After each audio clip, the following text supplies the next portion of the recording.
It's you versus the system. तुम्हारी system से लड़ाई, no, it's you with the system. भाई कैसी बेवकूफी की बात लिख रहे हो आप सोशल मीडिया पे अपने। इट्स यू वर्स कर ही दिया, you versus system. It's a system that is compromised, it's you versus the system. तो कपड़े पहन के आओगे, पैजामा पहन के आओगे, जूता नहीं पहनोगे तुम, घड़ी नहीं पहनोगे तुम, जैकेट नहीं पहनोगे तुम, जेब नहीं होनी चाहिए बहुत सारी, प्लास्टिक की बोतल नहीं ले जा सकते, ट्रांसपेरेंट बोतल होनी चाहिए पानी की। तो सारी चेकिंग, सारी पुलिसिंग बच्चों पे कर रहे थे, और इनके सिस्टम के अंदर बैठ के जो पेपर लीक कर रहा था वो इनको पता नहीं चल रहा है। तो ये लीक नेशनल लेवल पे बहुत बड़ा लीक है और सिस्टम के अंदर के लोग इन्वॉल्व हैं। ये इन्होंने एक्सेप्ट क्यों किया? एनटीए ऐसी एजेंसी नहीं है कि इतने आसानी से एक्सेप्ट कर ले। 2024 में सुप्रीम कोर्ट में एक केस था, अलख पांडे वर्सेस एनटीए। तो कहीं ना कहीं वर्सेस हो चुका है हमारा एक बार। तो हम जानते हैं कैसे लोग हैं ये। इतनी आसानी से ऐसे हार मानने वाले, गिव अप करने वाले, एकदम सच्चाई से एक्सेप्ट करने वाले लोग नहीं है। ये लास्ट तक लड़ते रहते हैं कि अरे साहब ऐसा हुआ था, अरे कोई बात नहीं ऐसा हुआ था। अगर ये एक्सेप्ट कर रहे हैं तो जाहिर सी बात है ये लीक नेशनल लेवल पे बहुत बड़ा लीक है और सिस्टम के अंदर के लोग इन्वॉल्व थे, क्योंकि ये एक्सेप्ट नहीं करते इतनी आसानी से। एनटीए सोशल मीडिया पे बच्चा कुछ बोल रहा हो, कहीं कोई कुछ बयान दे रहा हो, चुप रहता है, कुछ नहीं बोलता। एनटीए इतनी आसानी से सामने आके कह रहा है कि हम पेपर रद्द करते हैं और हम बच्चों के हित में फैसला ले रहे हैं। इसका मतलब एक बड़ा सिंडिकेट पीछे है जिसको वो चाह रहा है कि इसके ऊपर बातें ना हो। अब सीबीआई आई है तो प्रोब निकलेगा, कुछ बड़ा मसला इसके अंदर से निकलने वाला है जो एनटीए चाहता है इस पे बात ना हो। चलो चलो हमने बच्चों के हित में फैसला लिया है, अगला पेपर देखते हैं। कोई बात नहीं बेटा, तुम्हारे 3 साल बर्बाद हुए, चलो चलो एक बार फिर से चलो पेपर दे देना, हम फिर से तुमको एग्जाम सेंटर पहुंचा देंगे। क्या होगा तुमको? 2 शहर तुमको ट्रेन पकड़ के तो आना होगा, आ जाना, फिर से पेपर लिख देना। हमारा क्या, हम तो ऑफिस के अंदर एसी में बैठ के एक साइन करेंगे, कंप्यूटर पर चढ़ा देंगे, तुम्हारा ये होने वाला है, पैसा तो जनता का आने वाला है। पर अगर एनटीए एक्सेप्ट कर रहा है तो इसके पीछे बहुत बड़ा कुछ निकलेगा। केरल में पेपर लीक मिला है, राजस्थान पेपर लीक मिल गया, उत्तर प्रदेश मिल गया, उत्तराखंड मिल गया, बिहार तो होइएगा। तो आप बताओ कि ये पेपर लीक छोटा नहीं है, बहुत बड़ा इस बार केस होगा, क्योंकि होता हर बार, इस बार ये एक्सेप्ट कर रहे हैं सामने से आके, और इतनी जल्दी। एनटीए इतनी जिद्दी संस्था है कि सुप्रीम कोर्ट जाके वो एक्सेप्ट नहीं करता, वो इतनी जल्दी 2 दिन में एक्सेप्ट कर लिया कि हाँ पेपर लीक हुआ है, हम री नीट करा देते हैं, बच्चों के हित में फैसला है। तो कहीं कोई ऐसा फ्लॉ है जो ये चाहते हैं कि बाहर पकड़ में ना आए, लोग मूव ऑन कर जाएं तुरंत कि ठीक है एनटीए ने बहुत अच्छा फैसला लिया, जैसे ही पता चला पेपर लीक हुआ उन्होंने अगला पेपर करा दिया, भैया बहुत अच्छी एजेंसी, बहुत अच्छा काम किया। देखिए, काम अगर अच्छा होता, आज जो शिक्षा मंत्री धर्मेंद्र प्रधान है वो मीडिया से बचते नजर नहीं आते। उनको भी पता है कि ये कितना बड़ा लूपहोल हुआ है। शिक्षा मंत्री का रेजिग्नेशन मांगा जा रहा है, 2024 में भी इस तरीके की घटना हुई, और ये शिक्षा मंत्रालय के अधीन काम होता है। प्रधानमंत्री मोदी और प्रधानमंत्री की जो सरकार है, एक बिल आया प्रॉपर संसद में कि इस तरीके का होगा तो जेल भेजेंगे, ये करेंगे, वो करेंगे भाई, लेकिन वो सख्ती तो दिखी नहीं।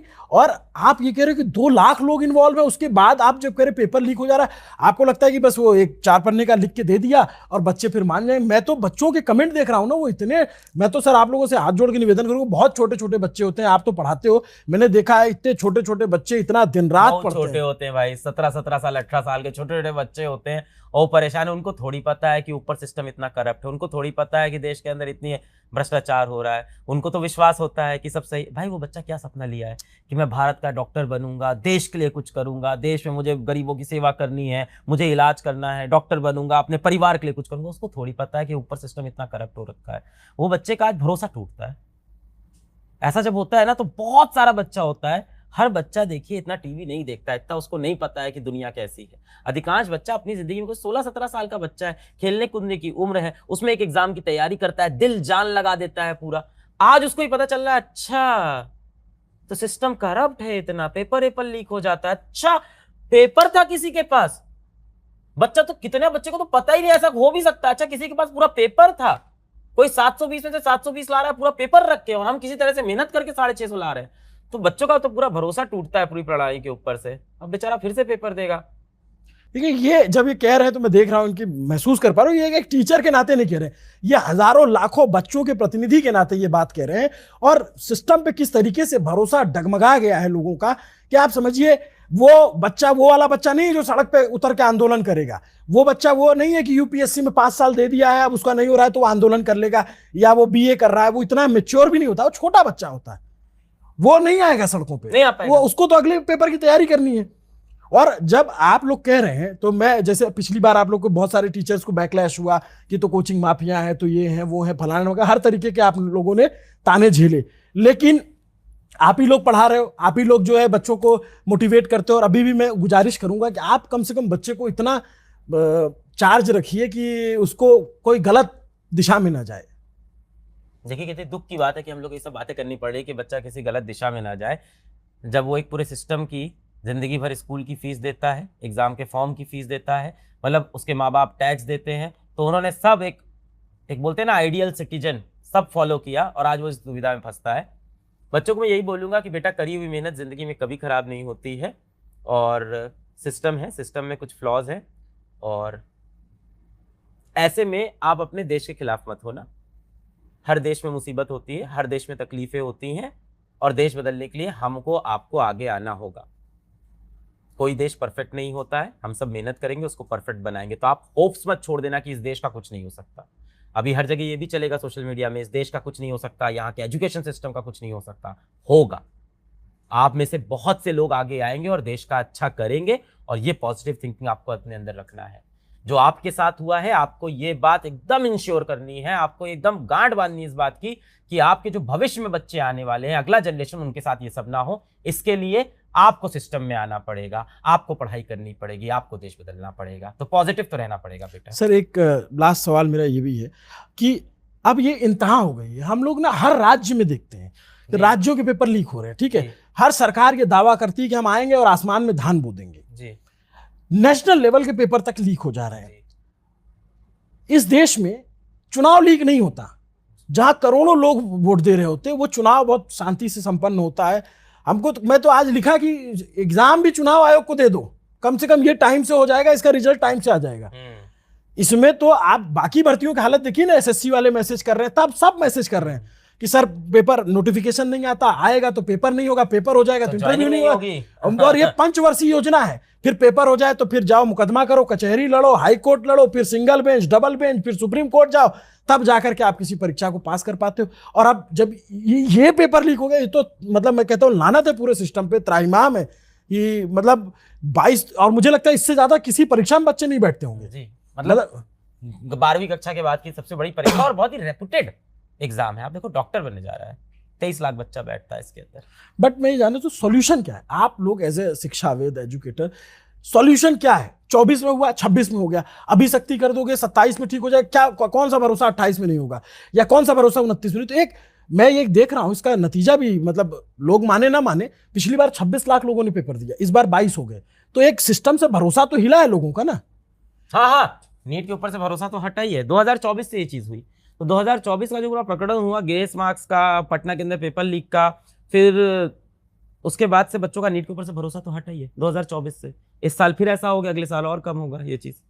तो सॉल्यूशन क्या है? जैसे मान लीजिए हम अभी तो हम इस मतलब हम और आप जो बात कर रहे हैं वो हमारी आपकी बात में वो लाखों बच्चों की पीड़ा और वेदना है, लेकिन जो सिस्टम है, जो लोग चला रहे हैं, as a educator, as a शिक्षाविद, आप क्या सलाह देना चाहेंगे कि भाई ये काम कर लो, पेपर लीक मत होने दो, नहीं तो बर्बाद हो जाएगा? पिछली बार जब हम लोग सुप्रीम कोर्ट पहुंचे थे, तब उस टाइम जितने भी एजुकेशन मिनिस्ट्री थी, उन्होंने हमसे कहा था कि आप अपना एक सोल्यूशन हमें लिख के भेजो, उस पर डिस्कशन करते हैं, और आप अगर कुछ बोलना चाहते हो तो पॉजिटिव बताओ।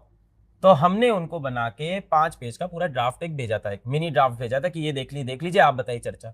कोई रिप्लाई नहीं आया, तो उस पर चर्चा हुई ही नहीं कभी। तो हमने एक बार पूरा बना के भेजा था इनको संक्षेप। मुझे लगता है कि नीट के पेपर के अंदर, अगर सिर्फ नीट के पेपर की बात करें, तो एक दिन के ऊपर कंसंट्रेट होना एक बहुत बड़ी दिक्कत है। पहली चीज तो कि नीट का पेपर एक ही दिन हो जाता है, और वो भी ऑफलाइन माध्यम में, तो 23 लाख बच्चों का भविष्य एक ही दिन पे डिपेंडेंट हो जाता है।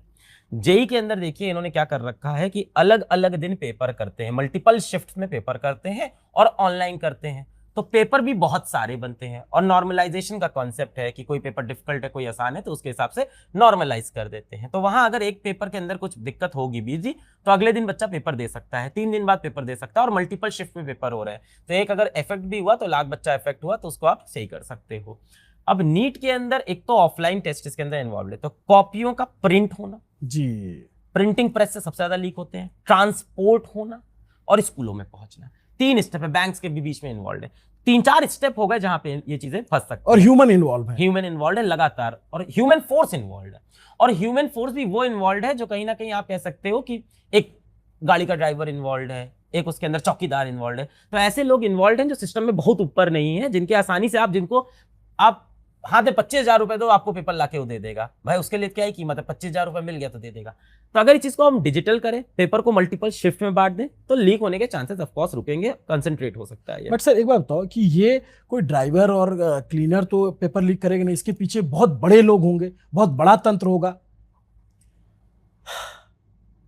देखिए अभी ये कहना मुश्किल है, पर मुझे जहां तक लगता है एक बड़ा सिंडिकेट तो होगा ही। इसमें जो लोग पकड़े भी गए हैं, अगर आप देखो राजस्थान के अंदर से जो गिरफ्तारी भी पिछले 3-4 साल में हुई है, वो गिरफ्तारी हुई है ग्रेड ए ऑफिसर्स की, पीएससी ऑफिसर्स की गिरफ्तारी हुई है इसके अंदर। तो बड़े लोग तो इन्वॉल्व होते ही हैं, क्योंकि ये करोड़ों का सौदा होता है। This is a whole business, ये पूरा एक मार्केट है, पूरा पेपर लीक, सॉल्वर गैंग। अभी आप पटना चले जाओ, कानपुर चले जाओ, तो कहानियां पे कहानियां पड़ी हुई हैं सॉल्वर गैंग के ऊपर। मध्य प्रदेश आप चले जाओ, व्यापम, जिसको पूरी फाइल बंद कर दी, व्यापम के बारे में आज कोई बोलता नहीं, जो बोला वो मारा गया, मर गया। तो ये है तो बहुत बड़ा सिंडिकेट पूरा पेपर लीक और सॉल्वर गैंग का, जिसके अंदर आला अफसर से लेके नीचे तक सब बिजी होते हैं, सब इन्वॉल्व होते हैं। पर मैं उम्मीद करता हूं कि एनटीए में यहाँ कोई टॉप ऑफिशियल इसके अंदर इन्वॉल्व नहीं होगा, और कहीं नीचे से लीक होगा। और अगर टॉप ऑफिशियल इन्वॉल्व है तो फिर तो देश का भविष्य पता नहीं क्या होगा, अगर ऊपर से नीचे तक लोग मिले हैं तो। सर मैं ये मतलब मेरा थॉट ये कहता है कि इससे बड़ा देशद्रोह कुछ नहीं हो सकता। ये सिर्फ 22 लाख बच्चा नहीं, उसके साथ उसकी पूरी फैमिली और करोड़ों लोग इन्वॉल्व हैं, और उनके साथ ये छल है, क्लियर क्रिस्टल, ये उनके साथ बेईमानी है, उनके साथ धोखा है, उनके भरोसे पे, उनके मेहनत पे ये एक तरीके से पानी डालने जैसा है। एनएसए क्यों नहीं लगाते इसके ऊपर? लगाना चाहिए इनको। एक टेररिस्ट की तरह क्यों नहीं डील करते? इनको टेररिस्ट की तरह डील करना चाहिए। पेपर लीक वालों को हंस में मुस्कुरा के जेल में बंद किया, 4 दिन कार्रवाई की, बरी कर दिया, खत्म। ये जितने लड़के पकड़े जाते हैं, जितने आदमी पकड़े जाते हैं पेपर लीक में, एक बार आप उठा के इनका जरा देखना, हिस्ट्री देखना आप इनकी। बहुत सारे पेपर लीक केस में पहले भी पकड़े गए होते हैं। कोई ऐसा मिलता ही नहीं कोई नया नाम हो। हर बार जो नाम मिलता पता चलता है अच्छा 2018 में एसएससी के पेपर में भी शामिल था, 2022 में उसने आईआईटी के पेपर में भी शामिल था, इस सॉल्वर गैंग का भी वो पार्ट था। तो ऐसा नहीं है कि कोई नया आदमी चला आता है। जाके देखो कि कोठी बनवा रखी होगी इसने, 4 गाड़ियां खड़ी होगी घर में, मोहल्ले में नाम होगा इनका, इज्जत होगी मोहल्ले में। क्या करते हैं, अरे आपके बेटे का एडमिशन करा देंगे, ये डॉक्टर बनना है, अरे वो हमारे जान पहचान के, चलो उनके घर में करा देते हैं। इज्जत होती है ऐसे लोगों की सोसाइटी के अंदर। अरे उनके बड़े कनेक्शन है, तुम्हारा सिलेक्शन करा देंगे, तुमको डॉक्टर बना देंगे। तो ये एक्सेप्टेड है सोसाइटी में कि एक सॉल्वर गैंग और पेपर लीक, ये सारी चीजें एक सिंडिकेट की तरह चल रहा है, एक प्राइवेट ऑर्गेनाइजेशन है जिसका एक्सेप्टेंस है कि भाई ये सारी चीजें होती हैं, पैसा लॉ हो जाएगा ये काम। आप ये बताइए, इतनी आसानी से मैं कैसे बता सकता हूं कि पेपर लीक का सिंडिकेट कैसे काम